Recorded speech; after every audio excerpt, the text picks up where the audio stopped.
सीधे आपको शपथ ग्रहण समारोह में ले चल रहे हैं। देखिए, ये एक बड़ा महत्वपूर्ण मौका है। एक महिला भी मंत्री है और एकमात्र हैं आशिया ये नाम है इनका। और ये पहले एकमात्र है पीडीपी के भीतर जो महिला विधायक है जो कि मंत्री के तौर पर जिन्होंने अभी शपथ ली। हम लोग यहाँ पर आए और उन्होंने वो शपथ ग्रहण का खत्म हुआ और वो इतिहास से आकृति और अब राष्ट्रपति।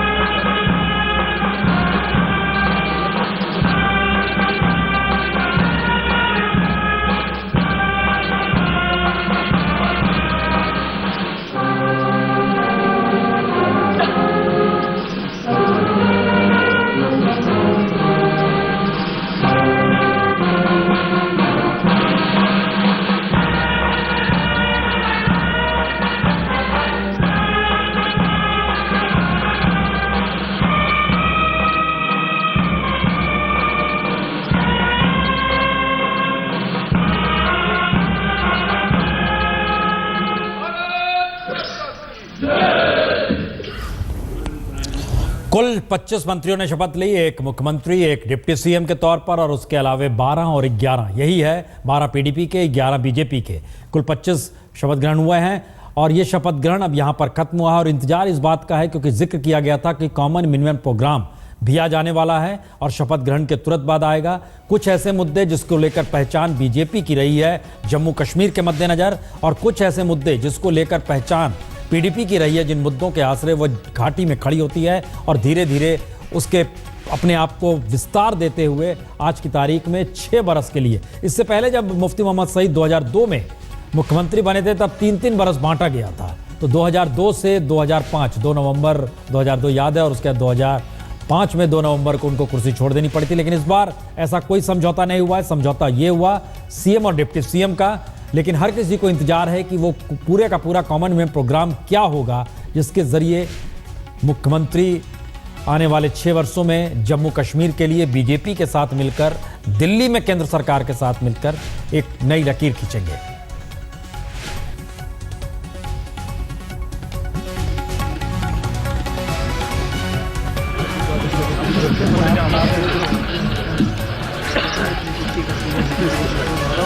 आज दोपहर में समारोह के बाद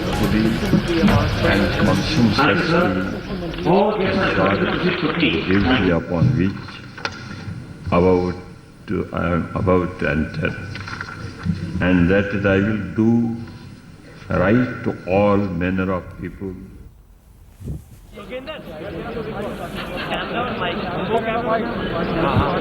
आज प्रेस कॉन्फ्रेंस भी होनी है जिसमें जानकारी मुख्यमंत्री और डिप्टी सीएम दोनों मिलकर देंगे कि राज्य को लेकर अगले 6 बरस के लिए उनके सामने कौन कौन सी प्राथमिकताएं हैं और किन किन मुद्दों को लेकर वो ठंडे बस्ते में डाल रहे हैं। क्योंकि केंद्र में भी जब सरकार बनी तो उसमें भी कुछ कॉमन मैन प्रोग्राम एक दौर का याद कीजिए तो बहुत सारे मुद्दे ठंडे बस्ते में डाले गए थे। हम जिक्र अटल बिहारी वाजपेयी दौर का कर रहे हैं, लेकिन यहाँ पर ठंडे बस्ते में कौन कौन से मुद्दे डलेंगे और कौन कौन सी प्राथमिकताएं रहेंगी। 3 स्थिति बहुत साफ है।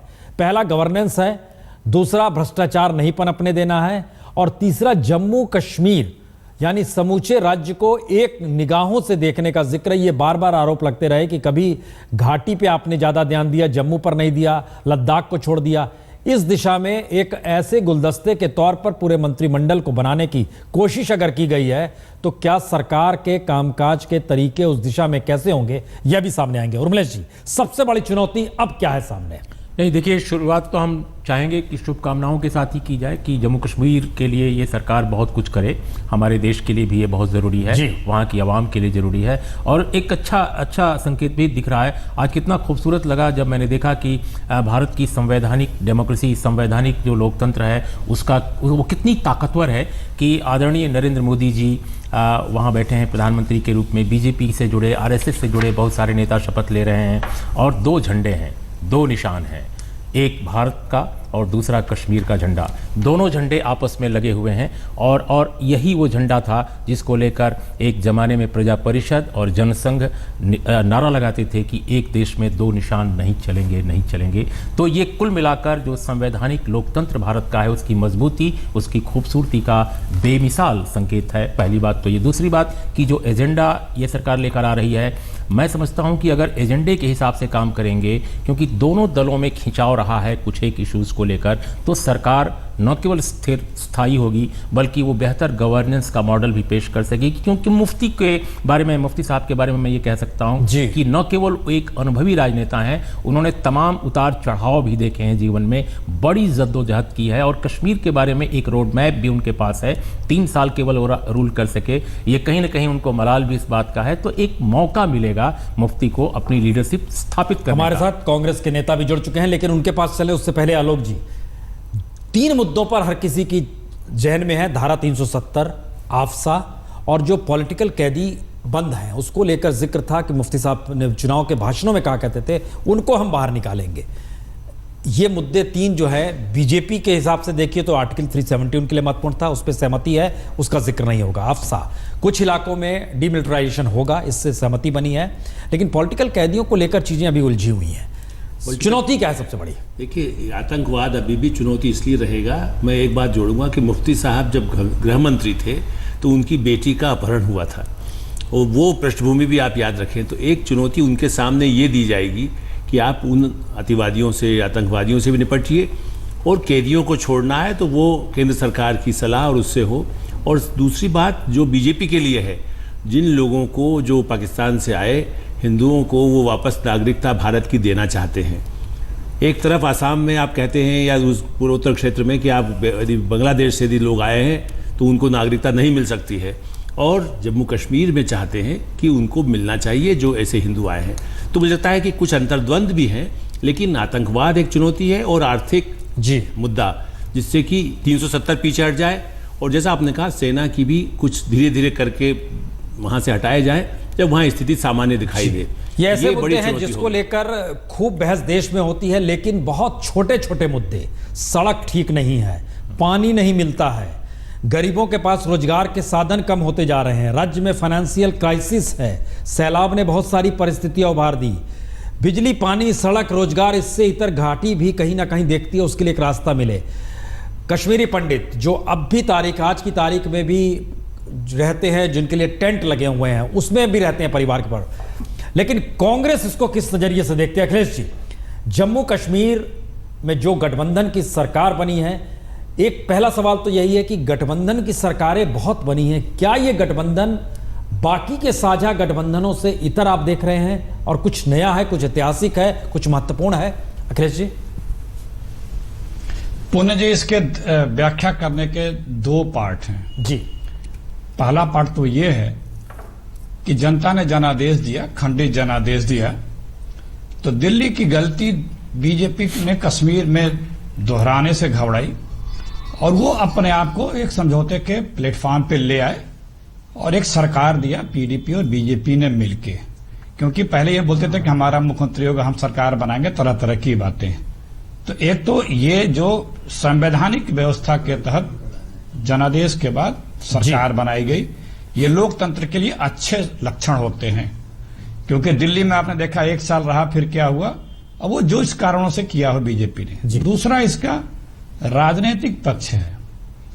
राजनीतिक पक्ष ये है कि बार बार बीजेपी यह साबित करने में सफल हुई है या आरएसएस सफल हुई है कि वो सत्ता के लिए किसी से कभी भी समझौता करने को तैयार है। अपनी जड़ें, जैसे काशीराम जी थे तो वो कहते थे कि हमें सत्ता चाहिए, हमारी विचारधारा नहीं है, हमें सत्ता चाहिए, क्योंकि सत्ता से ही हम अपने जड़ी मजबूत कर सकते हैं। तो हमको लगता है वही सोच आरएसएस की है कि उसे सत्ता चाहिए, विचारधारा नहीं, तभी वो अपनी जड़ें महसूस कर सकते हैं। ये इसका राजनीतिक परिप्रेक्ष्य, राजनीतिक पहलू है। अब रही बात सरकार चलाने की, अब इन कॉमन मिनिमम प्रोग्राम आएगा, लोगों को, हमें आपको पता लगेगा कि किन किन मुद्दों को कैसे कैसे इन्होंने रखा है। हाँ, ये जरूर है कि बीजेपी उन चीजों को, जिन चीजों पे कभी कंप्रोमाइज न करने के लिए अपने स्थापत्य नेतृत्व श्यामा प्रसाद मुखर्जी जी की शहादत और तमाम चीजों को कभी कंप्रोमाइज करने की न बातें करते हुए देखी जाती थी। आज वो बीजेपी कैसे अपनी बात को आगे रखेगी, भविष्य में कैसे उन चीजों पे दम्भ के साथ अपने विचार को रखेगी, ये एक चुनौती बीजेपी के लिए भी रहेगी। सरकार चलनी चाहिए दिल्ली जम्मू में, और उम्मीद करते हैं कि जनता के जनादेश को राजनीतिक दलों ने समझ करके अपनी सरकार वहां बनाई है, तो अब काम करके दिखावे। बहुत से इशूज जम्मू में हैं। नहीं काम उन्हें करना है, लेकिन हम तो चर्चा करेंगे इस मुद्दे पर। अखिलेश जी जरा सेगमेंट रोक लें, क्योंकि कॉमन मिनिमम प्रोग्राम का जो आपने जिक्र किया, कब तक ये आएगा? अश्वनी, क्या जानकारी है? अब आगे क्या होगी सरकार की प्रक्रिया?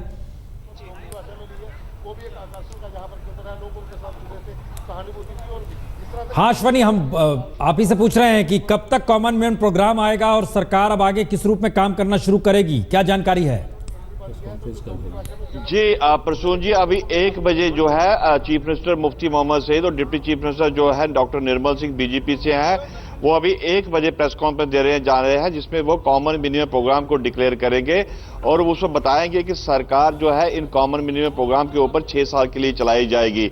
और उसमें से देखना यह है कि क्या आपसपा के बारे में क्या कहा गया है, वेस्ट पाकिस्तान रिफ्यूजियों को सिटीजनशिप देने के बारे में क्या कहा गया है, भारत पाकिस्तान के साथ बातचीत करने के बाद जिस तरह से मुफ्ती मोहम्मद सईद कहते हैं हुर्रियत से बात की जानी चाहिए, और जो बाकी के जो मुद्दे हैं वो सारे क्या मुद्दे आते हैं और किस तरह से उनको प्रेजेंट किया जाता है। जहां तक हमें नॉलेज है खाली उसकी इंग्लिश चेंज की गई है उसको, क्योंकि राष्ट्रीय सेवक संघ और बीजेपी बिल्कुल भी किसी तरह पर भी इस पर नहीं मानती थी कि आप सपा को यहां पर डिस्कस किया जाए, वो जिस तरह से पीडीपी कह रही थी। और साथ ही साथ वेस्ट पाकिस्तानी रिफ्यूजियों को सिटीजनशिप राइट देने के बारे में जिस तरह से बीजेपी ने वोट बैंक लिया था पार्लियामेंट में उनका काफी, तो वो देखते हुए उन्होंने उसके ऊपर लिखा गया और उसको ह्यूमैनिटेरियन ग्राउंड के बारे में जहां तक हमारे पास खबर है कि उनको ह्यूमैनिटेरियन ग्राउंड पर लेकर उनको रिहेबिलिटेट किया जाएगा। मगर सिटीजनशिप राइट देने के बारे में मुझे नहीं लगता है कि पीडीपी इसके बारे में कभी अपनी सहमति दे पाएगी, क्योंकि उसके लिए कश्मीर में उनको काफी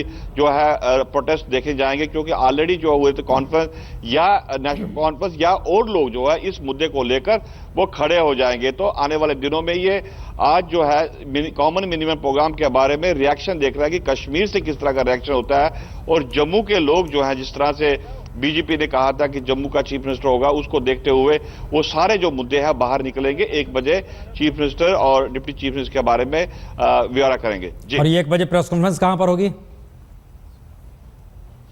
प्रसून जी, मुफ्ती मोहम्मद सईद के पास काफी इस वक्त टाइट शेड्यूल है, क्योंकि उन्होंने पहले 3 बजे प्रेस कॉन्फ्रेंस रखी थी, अभी उसका अमेंडमेंट करके 1 बजे कर दिया है कि वो चीफ मिनिस्टर के रेजिडेंस पर की जाएगी, क्योंकि उसके बाद उन्होंने लंच किया है, लोगों के लिए रखा गया है, इसलिए वो जल्दी में वो उसको डिक्लेयर करेंगे। उसके बाद जो है वो उनके साथ जो आगे जो वीवीआईपी जो बाहर से लोग आए हैं उनको वो सीआप करेंगे, क्योंकि होस्ट के बारे में मुफ्ती सईद के बारे में कहा जाता है कि सबसे बेस्ट होस्ट माने जाते हैं और सबसे अच्छा लोगों को वो ट्रीट करते हैं। तो वो नेचुरली इतने लोग बाहर से आए हैं और उनको आशीर्वाद देने के लिए आए, वो उसका जो है पूरा भुगतान करेंगे, उनको छोड़ने जाएंगे। और वो इसके लिए उन्होंने कुछ ही टाइम के लिए प्रेस कॉन्फ्रेंस रखी है और 1 या 1:30 बजे के बीच में खत्म कर दी जाएगी जी। इसका मतलब है कॉमन मैन प्रोग्राम का जब ऐलान किया जा रहा होगा उस समय प्राइम मिनिस्टर की मौजूदगी वहां पर रहेगी?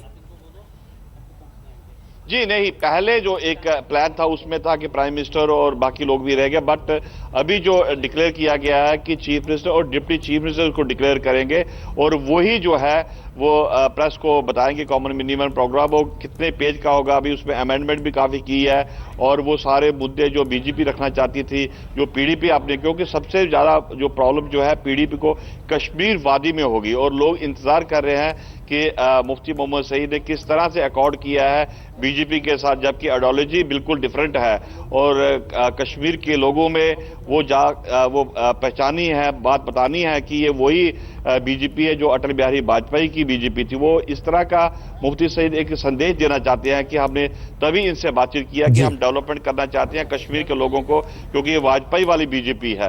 तो ये देखना है कि वो कितना तक वो वहां पर डेवलपमेंट के बारे में क्या कहा गया और बाकी जो पॉलिटिकल जो है वो इश्यूज जो है वो कहां तक एड्रेस किए गए हैं। चलिए हम लौटेंगे आपके पास ये जानकारी देते हुए कि प्रधानमंत्री की मौजूदगी इस कॉमन प्रोग्राम के ऐलान के वक्त नहीं होगी और मुफ्ती साहब और डिप्टी सीएम जो वहां पे है, इन दोनों की मौजूदगी आज जो होगी प्रेस कॉन्फ्रेंस में, उसके बाद एक प्रेस कॉन्फ्रेंस श्रीनगर में भी होनी है और वहां पर भी, यानी कहीं ना कहीं एक कोई अंतर नहीं है दोनों जगहों पर, या नजरिए में कोई अंतर नहीं है। मुख्यमंत्री और डिप्टी सीएम दोनों की मौजूदगी में दोनों जगहों पर प्रेस कॉन्फ्रेंस होगी। हम एक छोटे से ब्रेक के बाद तुरंत लौट रहे हैं, तब इस पर चर्चा करेंगे। जो मुद्दे हैं दोनों के सामने, उनको वाकई क्या इस दौर में कारपेट के नीचे दबा दिया जाएगा, इसका जिक्र नहीं होगा। छोटे से ब्रेक के बाद तुरंत 1 बजे प्रेस कॉन्फ्रेंस होगी जिसमें एजेंडा सामने आएगा और इस प्रेस कॉन्फ्रेंस को करते वक्त मुख्यमंत्री और डिप्टी सीएम दोनों मौजूदगी रहेगी।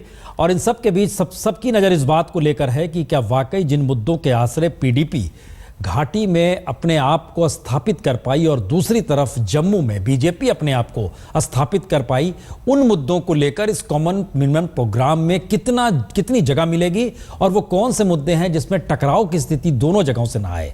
ये दो बड़ी महत्वपूर्ण चीजें और इसी आधार पर ये सरकार को अगले 6 बरस तक चलना है। और ये शायद अपने तरीके का एक सबसे अजूबा गठबंधन है, क्योंकि नॉर्थ और साउथ पोल मिल रहे हैं। इसका जिक्र मुफ्ती साहब खुद 7 RCR से बाहर निकल कर कहते हैं। तो इसका मतलब यह है कि टकराव बिल्कुल नहीं होना चाहिए, 6 बरस चलने चाहिए। ये इम्तिहान मुफ्ती साहब का है। तो दूसरी तरफ दिल्ली में प्राइम मिनिस्टर मोदी के ऊपर भी जिम्मेदारी है कि ये मौजूदा स्थिति में जम्मू कश्मीर के भीतर घाटी वो वादी है जहां पर सबसे ज्यादा मुस्लिम है, सामाजिक सौहार्द बना रहे, इसका जिक्र प्राइम मिनिस्टर ने किया है और जम्मू कश्मीर को लेकर यह सवाल आएगा।